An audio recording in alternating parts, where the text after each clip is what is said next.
তো আজকে বিকাল বিকাল রেডি হয়ে পড়লাম, দাদার একটা ক্রেডিট কার্ড এসছে, ক্রেডিট কার্ডটা দিতে যেতে।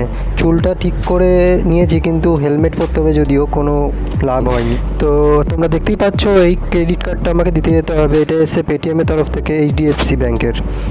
এখন ঘর থেকে রওনা দিয়ে দিয়েছি, আমাকে এখন যেতে হবে কামালগাছি গিয়ে ফোন করতে হবে যে কোথায় আছো। দেখে বুঝতেই পারছো যে আমাদের এখানে রাস্তার অবস্থাটা কেমন, খুবই ভালো।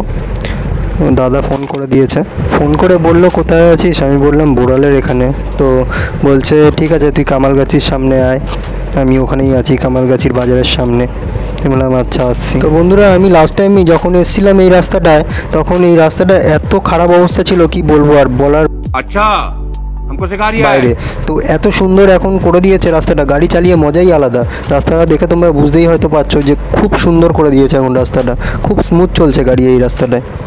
সো ফাইনালি ফ্রেন্ডস, কামালগাছি চলে এসেছি। উপরে দেখতে পাচ্ছ কামালগাছি হাইওয়ে, ওটা পুরো ডান দিকে চলে গেলে পুরো বাইপাস। তো এখানে দাঁড়িয়ে দাদাকে একটা ফোন করে নিতে হবে।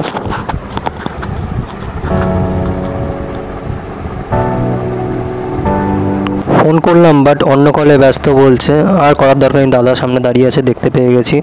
চলো এবারে যাওয়া যাক ওখানে। এবারে দাদাকে ক্রেডিট কার্ডটা দিয়ে দিই।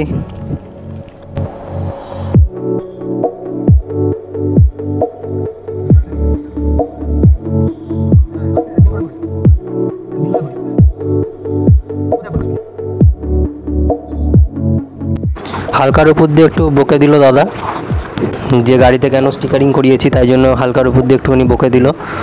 এবারে চলো যাওয়া যাক। গাড়িতে স্টিকারিং করিয়েছি, ক্যামেরা লাগিয়ে ভিডিও করছি। আমাকে এক ধরনের লাফাঙ্গা ভাবছে আমার দাদা, বাট আমি ইউটিউবের জন্য খাটছি, এটা তাকে বলতে হবে, সে এখনও পর্যন্ত হয়তো জানে না। বন্ধুরা তোমরাই বলো যে আমি গাড়িতে স্টিকারিংটা করিয়েছি সেটা কি খুবই খারাপ লাগছে? আমার চ্যানেলের নামটা লিখেছি, এটা কি খুবই খারাপ লাগছে তোমাদের? তোমরা আমাকে কমেন্টে জানিও প্লিজ। সো ফ্রেন্ডস, আমি আমার বাড়ির দিকে আবার রওনা দিয়ে দিয়েছি। এই জায়গাটা খুবই ডেভেলপ হয়ে গেছে। আমি আগে যখন আসতাম এই জায়গাটার অবস্থা একদমই খারাপ ছিল। আমাদের ওখানকার অবস্থা এখন যেরকম সেরকম এই জায়গাটার অবস্থা ছিল। তো এখন খুবই ডেভেলপ হয়ে গেছে, খুব ভালো লাগছে এই রাস্তাটায় গাড়ি চালিয়ে, হেবি মজাও লাগছে।